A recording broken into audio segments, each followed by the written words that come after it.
ang nangungunang himpilan ng radyo at telebisyon. Broadcasting live from Puerto Princesa City, Philippines. Ito ang 88.7 Radyo Bandera, Palawan. Napapakinggan sa buong lalawigan ng Palawan sa pamamagitan ng mga Radyo Bandera Station. 107.1 Radyo Bandera Nara, 96.9 Radyo Bandera Quezon, 104.3 Radyo Bandera Rizal, 89.5 Radyo Bandera Brooks Point, 94.5 Radyo Bandera Rio Tuba Batarasa, 98.9 Radyo Bandera Cuyo, 93.9 Radyo Bandera Rojas, 107.1 Radyo Bandera San Vicente at 88.7 Radyo Bandera Coron. Mga balitang bago at totoo sa bayang mapapanood sa Bandera News TV Channel 38, Radyo Bandera Network, pinakarespetado sa news and current affairs. Basta radyo at telebisyon, ibandera mo! Ibabandera na ang mga nagbabaga at mga maiinit na balita. Bandera Reports! Bandera Reports! Morning Edition! Police Reports! Hospital Reports! Market Reports! Weather Update! City Hall and Capitol Reports! Local, regional, national, and international news. Bandera Reports Morning Edition! And now, here's your anchorman, Bandera Reports Morning Edition. Bandera Headlines.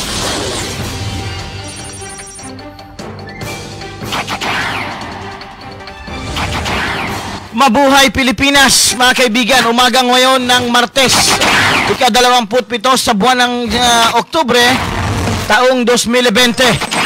Live po tayong napapakinggan sa buong lalawigan po ng Palawan, mula sa bayan ng Coron hanggang sa bayan po ng Bataraza. Mga kabandera, yan po ay sa pamamagitan ng ating mga Radyo Bandera News FM relay stations. Sa lungsod ng Puerto Princesa, mga kabandera, live po tayo. Bandera News TV Channel 40 sa inyong mga local antenna. Habang live din po tayong napapakinggan sa bayan po sa 88.7 Radyo Bandera Puerto Princesa, Palawan. Sa atin hong mga official Facebook account, Facebook page, yung mga mahihilig po dyan sa atin hong mga social media account, lalo na sa Facebook, i-search po natin, mga kaibigan, Bandera News TV Philippines at yung Radyo Bandera Philippines. Maski saan ho sa dalawang account na yan, mga kaibigan. Kahapon, 228,000 yung mga followers natin sa Bandera News TV Philippines. Ngayon ho ay meron tayong 233. 5,000 yung dinagdag sa loob lang ng isang araw, mga kaibigan. Sa Bandera o Radyo Bandera Philippines naman, nadagdagan din ho ng humigit kumulang sa 1,000 mga followers. Talaga naman, araw-araw yan, mga kaibigan, dumadagdag. At dito ho sa ating Radyo Bandera Philippines YouTube channel, mga kaibigan, mga nagbababad sa YouTube katulad natin, yung mga nais maging banana ng amin hong account, paki-subscribe lang po yung atin hong YouTube channel. Okay, sa ngalan po ng ating mga kasamahan dito po sa punong himpilan ng Radyo Bandera Puerto Princesa. Nandyan po si Kabanderang Bong Nimenyo, si Kabanderang Ken Dancil, sa bahaging technical po yan, radyo at telebisyon. Siyempre sa ngalan pa rin ng aming news director, Kabanderang Michelle Orindain, at station manager ka Louie La Rosa. Ako po ang inyong lingkod, Kabanderang Paul Henderson. Mga kaibigan, eto ho, aftermath ni Bagyong Quinta. Talaga naman, update po tayo.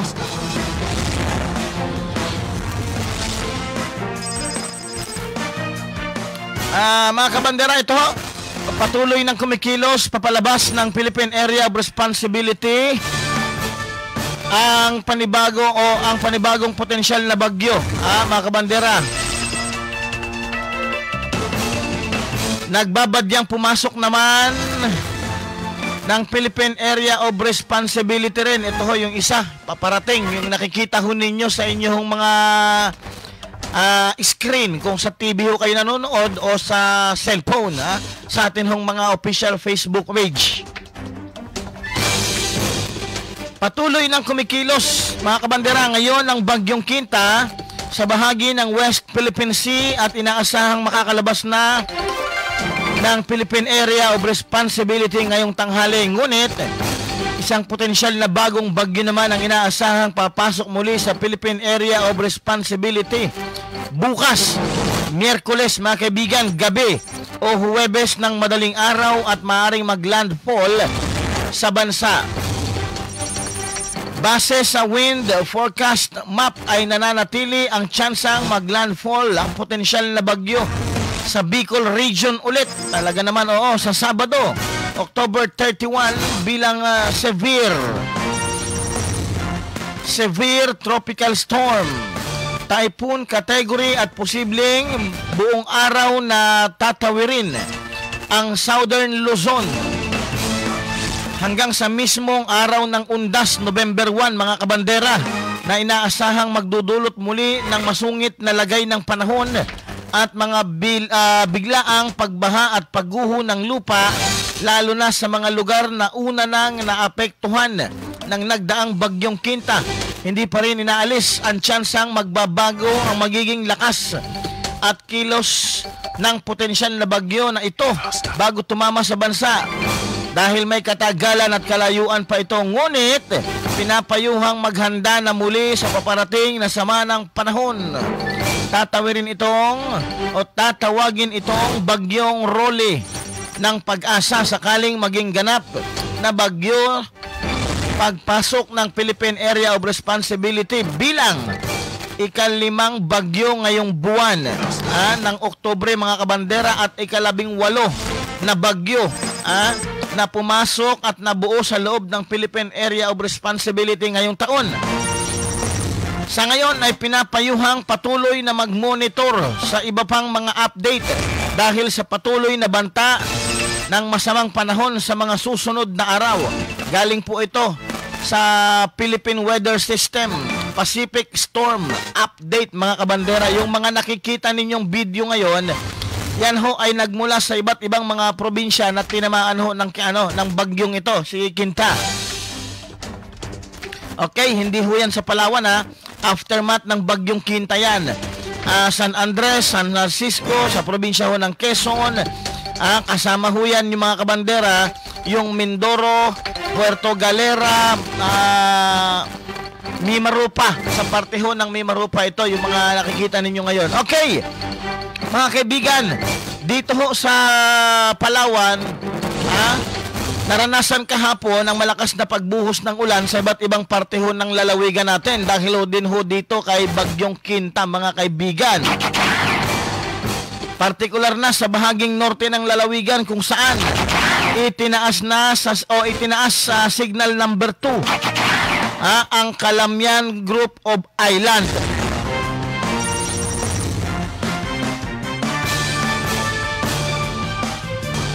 Habang signal number 1 naman ang bayan ng El Nido, Taytay at Cuyo. Dahil sa walang tigil na pagbuhos ng ulan ay hindi naman maiwasang maitala, mga kabandera, ang pagbaha, pagtaas ng level ng tubig sa tabing dagat po at maging ang pagguho ng lupa. Ilang mga bahay rin ang inabot ng tubig baha, kaya't napilitan ang mga residenteng lumikas sa kanilang mga tinitirahan. Nabatid ring bahagyang lumakas ito kahapon ng kanyang tahakin ang West Philippine Sea, mga kaibigan. Tuloy, nung linggo, nandun ako sa Barangay Apurawan. Grabe yung alon. Siguro mga 5 to 6 feet yung taas mula dun sa mismong dagat, Nabatid, mga kabandera, nabatid ring bahagyang lumakas ito kahapon. Samantala, kahit na lumabas na ang Bagyong Quinta, ay may binabantayan namang sama ng panahon na maaaring pumasok sa Philippine Area of Responsibility. Ito na yung tatawaging Rolly kung maging bagyo na ito makapasok sa PAR, mga kaibigan. Ikot tayo. Iikot ho tayo ngayon sa mga munisipyo po ng lalawigan. Unahin natin yung bayan po ng Brooks Point. Kung ano yung mga naging paghahanda ng bayan ng Brooks Point dahil yung MDRRMO nakahanda na raw sa mga nasasakupan na tumulong sa anumang mangyari dahil ho dito sa sama ng panahon na ito o kay Bagyong Quinta. Kabanderang Loridesa, good morning. Bandera Live Report. Good morning, Kabanderang Paul. Nakakaranas ng pabugso-bugsong malakas na ulan at malakas na hangin sa buong magdamag ang bayan ng Brockton. Base na rin sa ating karanasan, napakalakas ng hangin na pinangangambahan ito ng ating mga kababayan. Bagamat kahapon hindi gaanong kalakasan ng ulan at hangin. Ayon na rin sa namumuno ng MDRRMO na si Mr. Danilo Ismayo na nakapalayam ng news team ay walang naitalang anumang insidente sa kanilang tanggapan, subalit kagabi sa sobrang lakas ng ulan at hangin na naranasan natin sa munisipyo, hindi pa tayo naka-update muli sa mga oras na ito. Samantala, susubukan pa nating alamin kay Ginoong Ismerio ang kagalapan na sa buong magdamag o kung anong naitalang insidente sa nasasakupan. Yan ang update mula dito sa Radyo Bandera, Brockton, Gloria Sandides, para sa pinakalispitado sa News and Current Affairs, Bandera News, Philippines. Kabandera Lori, good morning. Yes, good morning, Kabanderang Paul. Oo, ngayon ba, kumusta yung lagay ng panahon mismo sa mga oras na ito dyan sa bayan ng Brooks Point? Kabanderang Paul, kasalukuyan ngayon na pabugso-bugso pa rin ang malakas na hangin at ulan. Okay, kumusta yung himpapawirin natin ngayon? Hindi dahil madaling araw, madilim alam, Kabanderang Lori, kumusta yung ating papawirin sa mga oras na ito? Bagamat hindi natin nakikita, Kabanderang Paul, dahil napakalakas ng hangin at ulan dito sa labas ng kapaligiran. So, nakailang bisis din sa obserbasyon natin na nagkaroon ng pagkawala ng daloy ng kuryente sa bayan ng Brockton. So, dulot na rin siguro ito ng hindi magandang panahon. Okay. Sige, yung mga binabantayan nating barangay na madalas binabaha, kumusta sa bayan ng Brooks Point? Yes, Kabanderang Paul, ayun na rin sa nakapanayan natin sa namumuno ng MDRRMO kay Ginoong Ismerio. Ayon sa kanya, nakahanda naman ang kanilang opisina para sa pakikipag-ugnayan ng mga bawat mamamayan na sa mababang lugar. Okay, maraming salamat, Kabanderang Loridesa. Maraming salamat, magandang umaga, balik sa iyo. Bandera Live Report. Good morning. So mga kaibigan, yan ho ngayon yung lagay ng sitwasyon ngayon sa bayan ng Brooks Point. May kaugnayan po dito sa Bagyong si Quinta. Kahapon talagang may mga barangay sa bayan ng Coron. Hindi ako nagkakamali. Purok Purok Santa Monica ba to? May mga nilikas doon. Grabe yung baha mabot ng dibdib mga kaibigan, mamaya makiki-update din tayo dyan kay Kabanderang Glo Arguelos, mga kaibigan. Unahin natin si Kabanderang Frank Tronco, mga kaibigan, mula sa bayan ng Batarasa. Siyempre maki-update na rin tayo sa sitwasyon ngayon sa kanilang munisipyo. May kaugnayan din kay Bagyong Quinta. Maliban dyan, may ilang ding mga balita. Yung mga residente ng Barangay Rio Tuba patuloy sa paglilinis at pagpipintura ng mga nicho ng kanilang mga yumaong mahal sa buhay. Kabanderang Frank Tronco, ibandera mo. Bandera Live Report. Magandang umaga, Kabanderang Paul. Magandang umaga, lalawigan ng Palawan. Patuloy sa paglilinis at pagpipintura ng mga nicho ng kanilang mga mahal sa buhay ang ilang mga residente sa sementeryo sa Barangay Rio Tuba, Batarasa, Palawan. Ayon sa impormasyon na kalat ng Radyong Bandera, sa pahayag ng ilang mga residente, bagamat masama ang panahon, maulan, patuloy ang kanilang paglilinis at pagpipintura ng mga nicho ng kanilang mga mahal sa buhay sa sementeryo. Dahil sa may pandemic, hindi sabay-sabay ang pagbibisita ng mga tao sa sementeryo upang hindi mahawaan na COVID-19 ang mga ito. At ayon pa sa mga ito, bago dumating ang araw ng Huwebes, sa 29 taong salukuyan, ang taktang araw at pizza na magsasara ang sementeryo sa itinagda ng IET National ay nakasindi na sila ng kandila at nag-aray na sila ng bulaklak sa puntod ng kanilang mga mahal sa buhay sa simenteryo. Mula sa Bandera News, Rito Babatarasa, Frank Tronco para sa pinaka-respetado sa news and current affairs, Bandera News Philippines. Kabanderang Frank, good morning.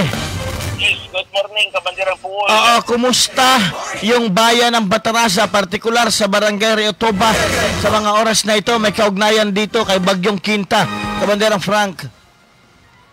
Ay, dito sa Barangay Riotoba at sa bayan ng Batarasa, wala po tayo nakikitang may pagbaha po dito, Kabanderang Paul. At sa lagay naman ng panahon, sa ngayon, ay maulap ang papawirin at makulimlim ang kapaligiran at nagbabadya naman na bubuhos ang ulan at may kalakasan ng hanging habagat na nag-resulta ng maalo na karagatan dito sa aming lugar.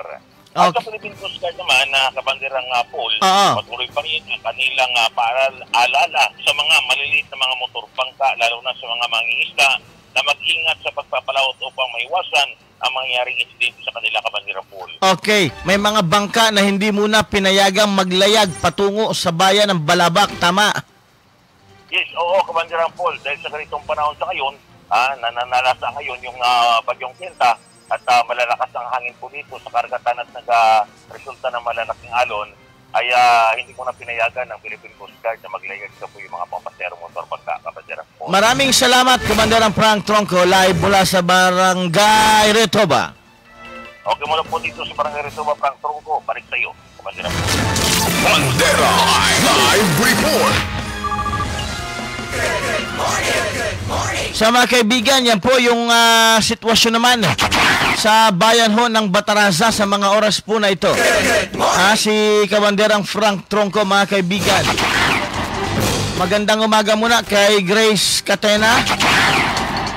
Gandang umaga din kay Lilia Morales, Joy Molate Lopez, Anita Rubio Valladares, si Dan Kurt, si Jim Laguna Lucero. Magandang umaga kay Gloria Doquitom, Jejo Marom, Chit Di Binoto.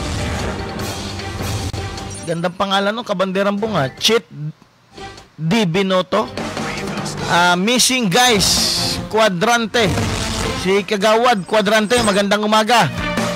Maulang umaga sa iyo. Shout out Pamilya Quadrante ng Barangay Itangil, Dumaran.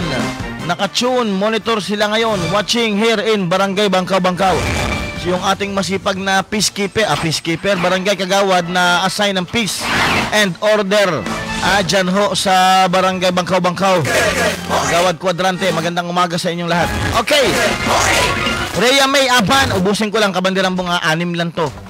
Alvin Sabino, Ami Galimba Naraga, Giselle Kerubin Sebido, Teresita Kakatyan Heredero, magandang umaga. Janine May Manae, Dumagdag, Abi Bohoy Cervantes Layuhan, Emily Husos, Mercy Moralion, Mitch Rodriguez Ornopia, Benji Sabadanes, Gagha Lauren, Boyser, Rona Lagutan, Baneros Amroto Bugos, Jan Baticados, San Nicolas Curon, Elisio Fortunado, Dan Kalinog, Joel De Vera o De Vega Lizaran o Lirazan, Jigs Uwasil, Joy Deba De Vega Lirazin. Okay, puntahan natin yung bayan ng Rizal. Naka-standby si Kabanderang J. Gamelo. Update din tayo sa sitwasyon sa bayan ng Rizal. May kaugnayan dito kay Bagyong Quinta. Magandang umaga, Kabanderang J. Magbanwag Gamelo. Bandera Live Report. Magandang umaga, Kabanderang Paul. Samantala, ang lagay ng panahon dito sa bayan ng Rizal ngayon ay tumila ng malakas na buhos na ulan kahapon. At ngayon ay nakakaranas na ng kaunting mapayapang panahon ang bayan ng Rizal. Samantala sa balita, bilang tugon sa pangunahing problema ng mga guro na mahagi ng bond paper at ink ang barangay officials ng Barangay Punta Baja, Rizal sa pangunguna ni Barangay Chairman Rosilito Makahipay. Ayon kay Makahipay, kaunting ayuda pa lamang ito upang maibsan ang mga suliranin ng kaguruan at mga mag-aaral. Dagdag ni Makahipay na siyang napaaralan ng elementarya at high school at alternative ang nasabing school supply. Samantala, lubos din ang pasasalamat ni Makahipay sa mga kapwa-opisyalis nito na tumulong upang may sa katuparan ang nasabing pamamahagi. Ikinatuwa din ng mga guro ang serbisyong ipinaabot ng Barangay Puntabaha sa kanilang mga paaralan. Yan ang balita mula dito sa Radyo Bandera Rizal. Jay Magbanho Ganilo para sa pinaka-respetado sa news. In current affairs, Bandera News, Philippines. Bandera Live Report. Maraming salamat kay Kabanderang J. Magbanwa Gamelo, mga kaibigan, live mula po dyan sa bayan po ng Rizal. Alas 5:20 ng umaga. Evelyn Gonzales, good morning. Glenn Escora Domango, good morning. Janet Balon Mabitasan, Romeo Andal, si Kabanderang Frank Tronco, lahat daw ng kanyang pamilya at Tronco family sa buong lalawigan ng Palawan, good morning daw. Puntahan natin yung bayan ng Coron. Maki-update na tayo ngayon dito. Yung bagyong Quinta nag-iwan ng iba't ibang pinsala sa Kalamyan, MDR sa bayan ng Coron at Busuanga. Nag-overtime kagabi sa pagputol sa mga bumagsak na puno sa National Highway. Detalye ng balitang yan, Kabanderang Glo Bernabe Arguelles ng Radyo Bandera Coron. Ibandera mo! Bandera Live Report. Yes, good morning sa Banderang Paul. Madilim na umaga dito sa bayan ng Coron dahil wala kaming power hanggang ngayon at kaputol-putol simula ng isang araw hanggang kahapon at ngayon ay kaputol-putol ay daloy ng kuryente dahil nga sa apektado ito ng nagdaang bagyong Quinta, no? Bagamat parang nagdahilan lang ito pero sobra ang pinsalang na idulot ito. Wala pa naman tayo exact record mula sa MDR ng Coron at Busuanga kung ilan talaga yung damage. Pero sa tingin naman natin, ito yung mga mild lang pero maraming naapektuhan. Particular ang barangay ng Kanlaitan, isang island barangay sa bayan ng Busuanga na nasira ang kanilang ang ilang mga building ng paaralan, ang church at ilang mga bahay doon. Dito naman sa bayan ng Coron ay may mga ilang poste ng Biselco na natamaan ng mga nasira o naputol na mga kahoy. Kaya naman ang MDR Busuanga at MDR Coron ay nag-overtime sila, no, sa pagpuputol ng mga puno na bumagsak sa mga lansangan.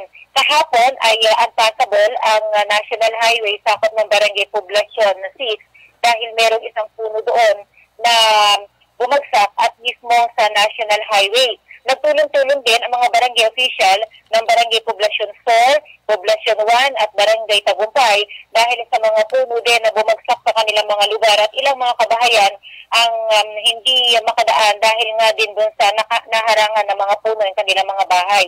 Maraming mga bahay ang lumubog pero katulad nga ng report natin kahapon, nag-subside din naman agad ang tubig. Kaya nga lang, pasana yung mga beddings, yung mga damit, meron ding ilang nawalan ng bubong ang kanilang mga tahanan at humihingi ng tulong sa LGU ng bayan ng Coron at Busuanga. Ilang mga agricultural mga barangay din ang talaga namang iba mag-aani na Kabanderang Paul pero wala na silang aanihin dahil sobrang lakas ng hampas ng hangin dala ng bagyong Quinta. Sa bayan ng Coron, merong isang natagpuang patay kahapon sa may malapit dito sa may pamilihang bayan ng Coron at ito ay isang boatman ng isang travel and tour dito. Ayon sa interview natin, actually nakainuman pa ito ng ating kaibigan at ito ay nakilalang si Jomar Saturnino taga Occidental Mindoro. Hindi nila alam kung saan sa Occidental Mindoro. Nag-chat-chat sila ng konti tapos umuwi na ito sa bangka mula sa Barangay Poblacion 1, umuwi na ito sa bangka papuntang dito sa may barangay yung dito sa Barangay Poblacion 3 at Poblacion 2. Tapos, pagdating sa may palengke, nag-inuman pa rin sila ng konti ng kanyang mga kasama at may posibilidad ayon doon sa chat ng ating kaibigan na siya ay umuwi na sa bangka, nadulas ito. Kaya sobrang lakas ng alon, sobrang lakas ng hangin. Kahapon ng hapon, alas 4, humigit kumulang, ayon din sa interview natin, kay Chief Melvin Pasagat, ang Chief Investigator dito sa Coron MTS, na 3 to 4 nung nakita, medyo late na nung na-i-report sa kanila, at ayon sa kanilang investigasyon, wala namang foul play dito sa pagkamatay ni Jomar Saturnino. So far ngayong umaga, kanina lang, no, humampas na naman yung malakas na hangin, pero walang ulan dito sa bayan ng Coron. At alam mo, Kabandera po, konting lakas ng hangin, konting dito sabihin mo na signal number 3, signal number 2, sobrang nagpakanik ang bayan ng Coron, particular yung mga naka-experience ng Yolanda noong November 2013. Dahil yung time na nakaranas sila ng bagyo, kapag mayroong bagyo na, talagang naka-alerto na ang mga mamamayan dito, particular ang mga barangay official, umiikot na, at ang NDR, para ma-warningan yung mga kababayan natin dito sa bayan ng Coron. So far, okay na kami ngayon, bagamat kare-resume lamang ng power natin, Kabanderang Paul. Okay, maraming salamat, Kabanderang Glo, mula dyan sa bayan ng Coron. Yes, mula dito sa bayan ng Coron, Global na Bargualian, para sa pinaka-respetado sa news and current affairs, Bandera News, Philippines. Bandera Live Report. Alas 5:25 ng umaga, mga kaibigan, Raul Javier, magandang umaga. Mers Placido, Benhur Bella Malyari, magandang umaga sa Barangay Mangingisda o yung mga taga-Barangay Mangingisda. Yung mga taga-bayan ho ng Aburlan, isang maganda at mapagpalang umaga po sa inyong lahat. Lalo na ho yung mga taga-Barangay Apurawan, mga kabarangay natin. Mga kaibigan, Grace Catena, good morning. Si Rose Galas, magandang umaga. San Shue, good morning. Si special mention, Hernani Bobier, tsaka si Jane, mga taga MCOR, magandang umaga sa inyo. Pabati mula kay Kabanderang Bong Nemenyo. Talaga naman, oo. Puntahan natin yung bayan ng Taytay. Sa bahagi ng norte ng lalawigan, ilang mga fishing vessel at motor bangka hindi pinapayagang maglayag sa bayan ng Taytay. Kaugnay pa rin yan dito kay Bagyong Quinta. Detalye ng balitang yan, Kabanderang Leo o Madle ng Radyo Bandera Taytay, Ibandera Modong. Bandera Live Report. Magandang umaga sa iyo, Kabanderang Paul. Ilang mga motor bangka at fishing vessel ang hindi papayagan ng Philippine Coast Guard Taytay na maglayag sa panahong ito dahil sa Bagyong Quinta. Ayon sa Philippine Coast Guard, mag-higpit sila ngayon sa lahat ng mga motor bangka na maglalayag dahil sa sama ng panahon. Ayon pa sa pahayag ng Coast Guard Taytay, kung sakali man may maglayag na panahon ito ay nakapasok sa munisipyo ng Taytay, ay sa kagatanan ng Taytay, sisiguraduhin nila na hindi makalabas o makaalis ng pier ng bayan ng Taytay. Samantala, pinaparating naman ng Philippine Coast Guard Taytay sa lahat ng mga ilang barangay na huwag muna maglayag sa panahon ito dahil sa Bagyong Quinta. Mula yung sa Radyo Bandera Taytay, Leo Umadli, para sa pinakaresultado sa news of Bandera News, Philippines. Bandera Live Report. Maraming salamat, Kabanderang Leo Madle, mga kaibigan, live mula po dyan sa bayan po ng Taytay. Si Marilyn Kidong Salazar, good morning. Si Bungo, talaga naman Bungo, good morning. Apple Tad-i. Tapos, Pesti ako sa buhay mo. Pangalan niya. Wala tayong magawa. May pinagdaraanan siguro ito. Mga pangalan pa lang sa Facebook, malupit na eh. Pesti ako sa buhay mo. Sige. Puntahan natin. Mga kaibigan, ano nga yun? Kabanderang Bong. Line number 3. Okay. Puntahan natin yung bayan ng Rojas. Kaugnay dito sa Bagyong Quinta pa rin, mga kaibigan. At yung sitwasyon dyan sa may public cemetery. Kabanderang Japet de Saka, magandang umaga. Bandera Live Report. Ng maulang umaga, kabanderang Paula, dito sa Bayan ng Rojas. Update muna tayo sa kalagayan ng munisipyo ng Rojas kaugnay sa nararanasan natin na dulot ng bagyong Quinta. Gabi ay tuloy-tuloy tayo nakaranas ng malalakas na pag-ulan at sa kasalukuyan ngayon, dama na rin natin yung epekto ng bagyong Quinta dahil tuloy-tuloy itong pagbayo ng malakas na hangin dito sa Bayan ng Rojas. Samantala, 2 araw na lamang bago ang ika-29 na Oktubre at bago isara ang pansamantalang pampubliko at mga pribadong sementeryo sa Bayan ng Rojas. Meron bilang pa lamang ang mga bumibisita sa mga sementeryo upang maglinis at magalay ng mga bulaklak. Ito ay marahil dahil sa tuloy-tuloy nga pag-ulan na nararanasan sa munisipyo bunsod ng bagyong Quinta. Kapansin-pansin din ang kawalan ng mga itinitindang mga bulaklak sa bungad ng sementeryo taliwas sa mga nagdaang mga taon na kaliwat kanan ang mga tindahang may mga display sa kanilang mga tindahan ng mga bulaklak. Ayon kay Mang Dindo na nakatira malapit sa lugar, ito marahil ay naninibago pa ang mga tao o may mga hindi pa alam na isasara sa 29 hanggang November 4 ang mga sementeryo kung kaya't bilang pa lamang ang mga pupunta at wala pang mga binibentang bulaklak malapit sa sementeryo. Samantala, inaasahan naman na dadag sa mga tao sa uling araw bago isara ang sementeryo sa Bayan ng Rojas kung kaya't paalala ng otoridad na mahigpit na ipapatupad ang health protocols. Kagaya na lamang ng 30% capacity lamang ng sementeryo ang maaaring dumalaw at palitan lamang ang pagpasok upang masunod pa rin ang social distancing at dapat ay nakasuot pa rin ng face mask at face shield. Yan yung report mula dito sa Radyo Bandera Rojas. Jacket Bisaka para sa pinaka-respetado sa News and Current Affairs, Bandera News, Philippines. Bandera Live Report. Maraming salamat, Kabanderang Japet Disaka, live mula sa Bayan ng Rojas. Si Tami Lani, good morning. Mercedes Juanco Tibar, good morning. Gailin Lagan Ramirez, Joel De Vega Lizaran, Susan Panatilla, Grace Dalabahan, Teresita Kakachan Heredero, Hisel Kirubin Sebido. Okay, wala na ho tayong oras na para sa unang yugto ng ating home programa.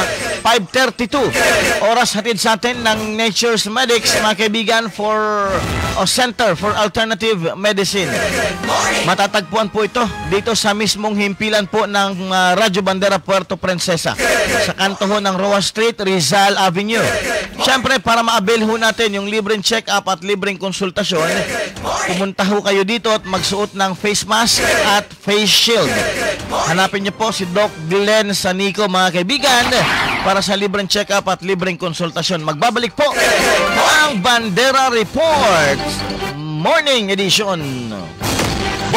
Balita ba at mainit na usapin ang hanap nyo? Mga kabandera, dito na tayo sa laging nangunguna. Bawat segundo, laging may kaganapan sa lipunan na dapat mong malaman. I-like at i-share lang ang mga mainit na balitang inilalabas ng ating mga official Facebook page.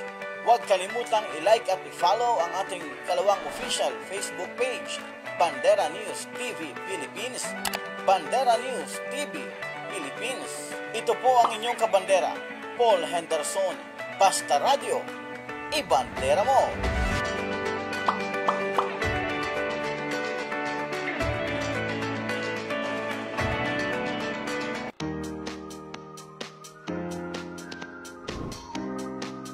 Moreta Shipping Lines Incorporated is a premier domestic cargo shipping company in the Philippines.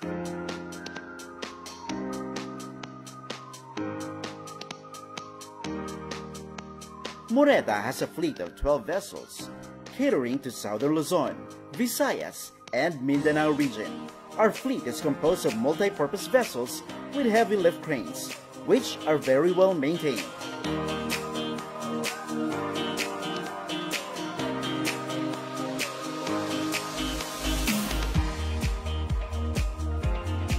With a reliable fleet, we are able to offer fixed sailing days, direct to Palawan. Now sailing 3 times a week to Palawan.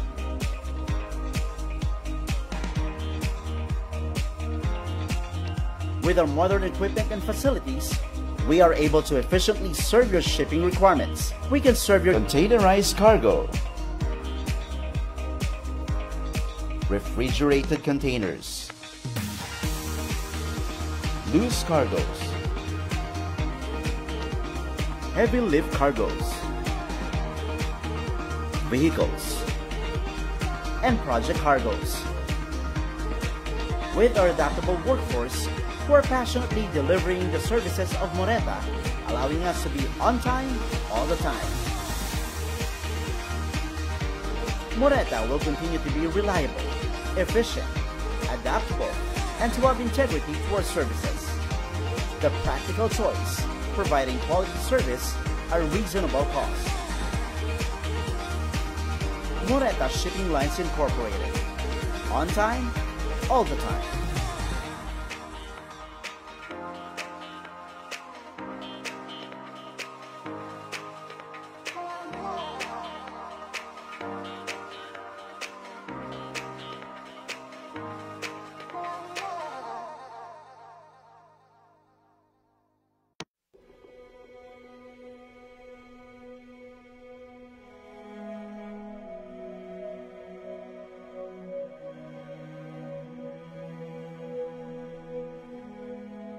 Nandito kami ngayon upang mamahagi ng tulong sa mga kapuspalad nating mga kababayan dito sa Barangay Bangkaw-Bangkaw. Ang Moreta Shipping Lines Incorporated ay mamimigay ng 400 bags na food packs sa mga barangay po na aming mapupuntahan.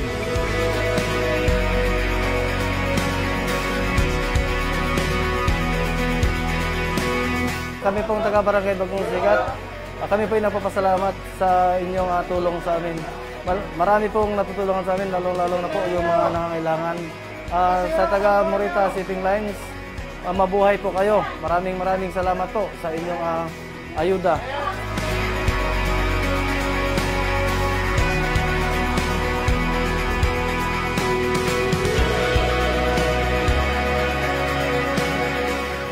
Sa panahon ngayon, dito natin makikita ang pagmamalasakit at pagdadamayan ng bawat isa.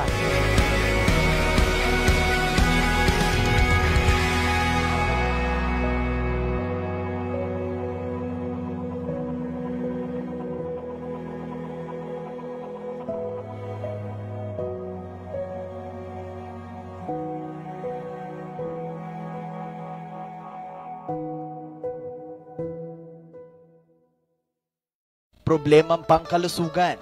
Nag-aalangang magpakonsulta dahil iniisip ang gastos. Huwag kang mag-alala, kaibigan. Dahil nandito ang Nature's Medic Center for Alternative Medicine para sa libreng konsultasyon araw-araw. Hatid po sa inyo ng Doc Natural Naturopathic and Wellness Clinic. Bukas ang Nature's Medic Clinic at Doc Natural Naturopathic and Wellness Clinic para sa inyong mga katanungang pang-medikal. Ito ay matatagpuan sa Radyo Bandera Compound, Rojas Street, Barangay Maligaya, Puerto Princesa City. Tara na at magpakonsulta. Ito po si Dr. Glenn Sanico ng Doc Natural Naturopathic and Wellness Clinic. Sama-sama po nating solusyonan ang karamdaman at panatilihing ang kalusugan ng ating pamilya.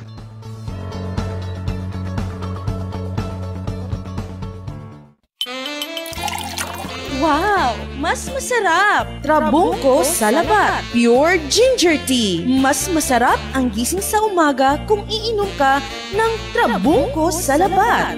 Trabungko sa labat, nakatutulong upang mawala ang panlalamig ng katawan, kabag, pananakit ng tiyan, mabisang lunas sa diarrhea, pagkahilo, pananakit ng ulo, nakakapagpababa ng cholesterol level, tatanggalin ang mga harmful toxins sa inyong katawan, at higit sa lahat, pangpatanggal ng stress at iba pang uri ng karamdaman. Trabungko sa labat. Wala nang hihigit pa sa sarap.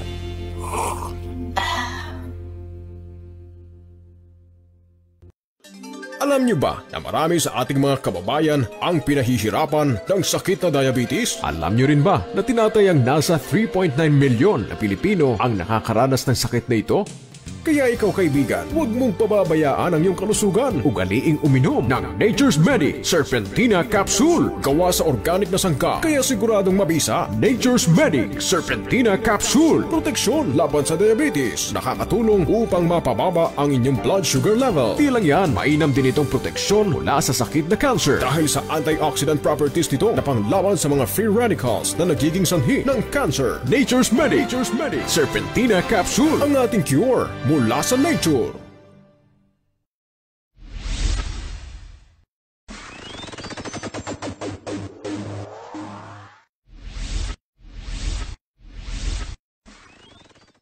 Han, You're my one and only. Kung doble, mas okay.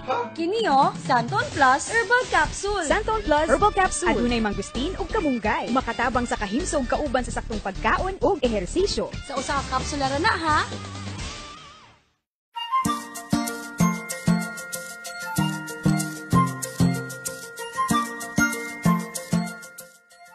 Santon Plus Herbal Capsule.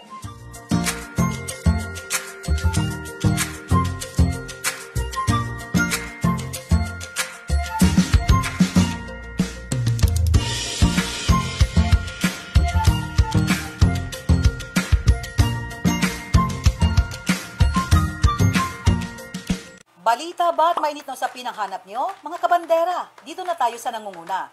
Bawat segundo may kaganapan sa lipunan na dapat mong malaman. I-like at i-share lang ang mga mainit na balita inilalabas sa ating official Facebook page. Huwag kalimutan, i-follow ang ikalawa nating FB page, ang Bandera News TV Philippines. Bandera News TV Philippines. Ito po yung kabanderang Ludibelio, basta radyo, i-bandera mo.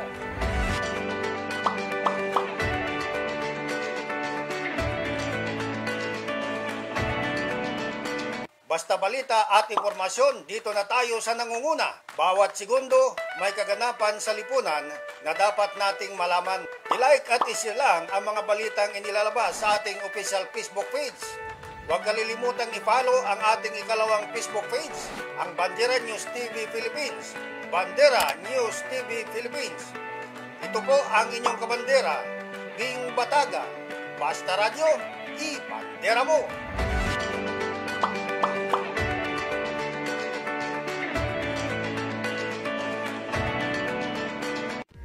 Pilipino Radyo Bandera.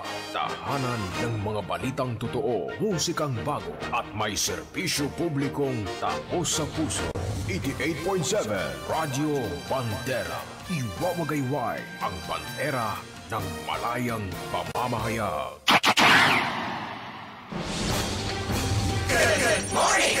Mga kaibigan, welcome back sa atin hong palatuntunan, Bandera Reports Morning Edition. Patuloy ho tayong kukuha ng mga reports natin sa mga munisipyo po natin dito sa lalawigan ng Palawan. Good morning kay mga nanonood, Alvin Reynoso. Uy, si Kagawad rin. Talaga naman, nasisipag ng dalawang kagawad natin ngayon, porkit nabati ko si Kagawad Quadrante, nanonood Nanood na rin si Kagawad Alvin Reynoso. Masisipag tong dalawang ito. Pagdating sa mga operation ng drugs, ito ho yung dalawang magiting na kagawad natin. Alvin Reynoso sa si Kagawad Quadrante III ng Barangay Bangkaw-Bangkaw. Magandang umaga sa inyo. Si Chen Dekina, Santino Alona, Rose Oliva, Ami Bula Arzaga, Fred Castro. Ubusin ko lang kabanderang bunga, konti lang to. Maria Socorro Salico, Dani Hasmin, Susan Panatilla, Liza Atilano Estanislao, Darwin Despa, Arlene Bitala, Canonico Tolentino, Noraida Sali Cadino, Chen Dekina, Rhea May Aban, Mercy Babas, Alvin Hidalgo, si Nanay Evelyn. Magandang umaga sa inyo, Evelyn Hidalgo. Tsaka si Kuya Arsenio Hidalgo. Rachel Duran Pegres. Okay, puntahan na natin mga kaibigan. Si kabanderang Spark Sasi. Parang bumabayo daw yata ngayon yung ulan sa bayan ng Nara. O baka na fake news ako. Alamin natin yung sitwasyon kay kabanderang Spark Sasi. Magandang umaga, kabanderang Spark. Bandera Live Report. Good morning, Kabanderang Paul, at maulang umaga sa ating mga kabanderang nakikinig na binabantayan ang Municipal Disaster Risk Reduction Management Office o MO ang mga critical area na marinit mahinto. Ito'y dahil sa halos magdamag na malakas na pagbuhos ng ulan na kagabi na naranasan sa bayan. Pagbaha sa mga mababang lugar dahil sa buhos ng ulan ay binuhos kagabi. Iikutan din mamaya ng grupo ng grupo ng MDIRMO ang mga lugar ng Barangay Elvita madalas sa bain dahil sa pag-ako ng tubig baha sa Elvita River. Ganun din ang Barangay Malinaw at Barangay Princess Oputa dahil sa pinangangamba pagtaas din tubig baha sa Bustang River. Sa kasalukuyan Kamandirang Paul, wala na ring daloy ng kuryente sa ilang bahagi ng munisipyo ng Sara dito sa pinangunan natin ganun din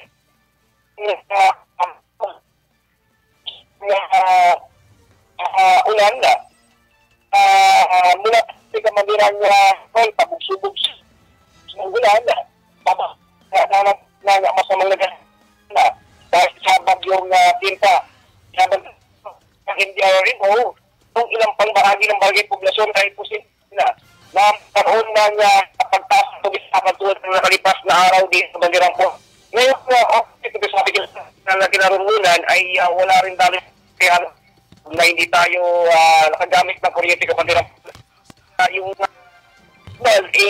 talagang wala din sa lakas na pagbuhos ng ulan kagabi sa Bandirang po mula alas 8 hanggang ngayong umaga ito pang pagbugsong pagbuhos na ulan. Okay. Actually, malabo yung dating mo dito, Kabanderang Spark, pero naiintindihan namin kahit paano no, yung report. Naiintindihan namin dahil malakas daw yung ulan dyan at medyo yung kuryente patay sinde. Well, anyway, maraming salamat pa rin sa update, Kabanderang Spark, mula dyan sa bayan ng Nara. Paul, iikutan din natin mga Bandera Live Report. Ayun, tuluyan ang naglaho si Kabanderang Spark. Kinain na yata ng bagyong Kinta. Mga kaibigan, talaga naman oo. Puntahan natin si Kabanderang Kaiser Gomez. Live mula sa bayan ng Quezon. Kabanderang Kaiser, good morning. Bandera Live Report. Magandang umaga, Kabanderang Paul. Good morning sa ating mga kabandera sa buong lalawigan ng Palawan. Wala ng buhay ng matagpuan ng isang lalaki sa sitio Taburan kahapon sa barangay Pinaglabanan, Quezon, Palawan, alas 3 ng hapon, kung saan kinilala ang biktima na si Saturnino Bayot, 21 years old. Habang nakilala naman ng suspect na si Gina Bayot, kapatid ng biktima na pawang residente ng sitio Taburan, barangay Pinaglabanan. Ayon kay Kapitan Romeo Villanueva sa pakikipag-ugnayan ng news team, inamin mismo sa kanila ng suspect na pinalo nito ang biktima sa ulo na dahilan ng kamatayan ni Saturnino. Nabatid na mayroong diferensya sa pag-iisip si Jenna. Samantala sa ngayon ay patuloy ang isinasagawang investigasyon ng pulisya sa insidente. Yan yung report mula rito sa Radyo Bandera Quezon, Kaiser Gomez. Para sa pinaka-respetado sa news and current affairs, Bandera News Philippines. Kabanderang Kaiser, kumusta yung lagay ng panahon sa bayan ng Quezon? Sa ngayon, Kabanderang Paul, medyo maayos yung lagay ng ating panahon dito sa munisipyo, pero kagabi, tuloy-tuloy pa rin talaga yung nararasa pag-ulan dito sa ating bayan. Simula 3 linggo na tayo nakaranas ng pagbuhos ng ulan dito sa munisipyo ng Quezon, Kabanderang Paul. Pero ngayong umaga, medyo maayos pa yung ating lagay ng panahon dito sa ating munisipyo. Okay, thank you. Very big, Kabanderang Kaiser. Thank you so much, Kabanderang Paul. Yung mga huling update dito sa Quezon. Magandang umaga. Bandera Live Report. Si Kabanderang Bing Bataga, mga kaibigan, live mula po sa labas ng himpilan dito po sa lungsod ng Puerto Princesa. Kabanderang Bing, good morning. Bandera Live Report. Umaga, Kabanderang Paul, isang malamig na umaga sa lahat ng mga nagigilig sa buong lalawigan ng Palawan. Kanina bumuhos nga ang isang malakas na ulan, Kabanderang Paul, paglabas natin kaninang madaling araw at medyo nasalubong natin yung buhos sa malakas na ulan at medyo nabasa tayo at isang malamig na umaga. Dito tayo ngayon sa impilan ng Police Station 1 na kung saan isang lalaki ang inaresto ng ating mga kapulisan kagabi sa barangay Tagboros. Dahil sa ito ay nagmaoy, Kabanderang Paul, dahil sobrang lasing ay nagmaoy ito sa lugar. Kaya inaresto ito ng mga pulis at kasalukuyang nakabitin ngayon sa impilan ng Police Station 1. At sa barangay San Pedro naman, isang tricycle ang naitala na bumaliktad kagabi dahil nga sa biglang tumawid na aso. Hindi napansin ito ng driver, Kabanderang Paul, ayon sa nakausap natin ng mga barangay tanod. At bumaligtad itong tricycle sa kabaan ng National Highway sa barangay San Pedro.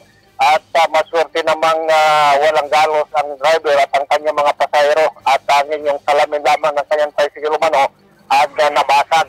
Sa at sa sitio Abanito naman, ay mayroon ding isang lalaki nagmaoy kagabi ayon sa mga barangay tanod dahil away mag-asawa at nalasing itong si lalaki at nagkaroon ng hindi magandang unawaan at nagmaoy itong si lalaki, Kabanderang Paul.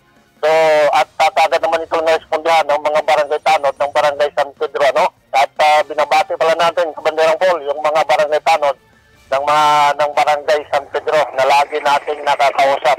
So yan lamang ang ilang mga kaganapan, update sa paglibot natin kanina dahil medyo nasalubong natin yung buhos ng malakas ng ulan at magandang umaga pala sa kapatid natin na si Nonoy Bataga na lagi nakamonitor tuwing madaling araw sa programa mo, Kabanderang Paul. Magandang umaga kay Nonoy Bataga. Yan lamang ang update mula palabas ng Hindilan, Kabanderang Paul at Bing Mataga para sa pinakarespetado si News and Current Affairs, Bandera News, Philippines. Bandera Live Report. Okay, maraming salamat kay Kuya Nonoy Bataga. Lagi daw nanonood sa atin. Wala na ho tayong oras kay Rico Hayashi. Condolence sa pamilya. Salitang Hapon, ano nga ito? Nakalimutan ko yung condolence. Okuyami. Okuyami, naalala ko na. Munti ko na makalimutan. Condolence sa pamilya Rico Hayashi. Dyan ho sa Japan. Wala na ho tayong oras. Sa ngalan po ng ating mga nakasama sa punong himpilan ng Radyo Bandera Puerto Princesa, Banderang Bong Nimenyo, si Kabanderang Ken Dansil, mga kaibigan. Yan po ay sa bahaging technical, radyo at telebisyon.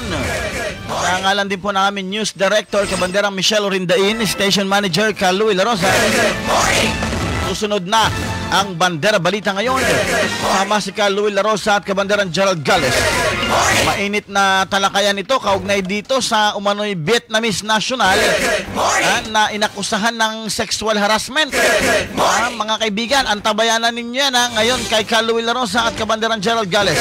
Ako po ang inyong lingkod, Kabanderang Paul Henderson, nag-iiwan ng isang maganda at mapagpalang umaga sa ating lahat. Ohayo gozaimasu, Pilipinas.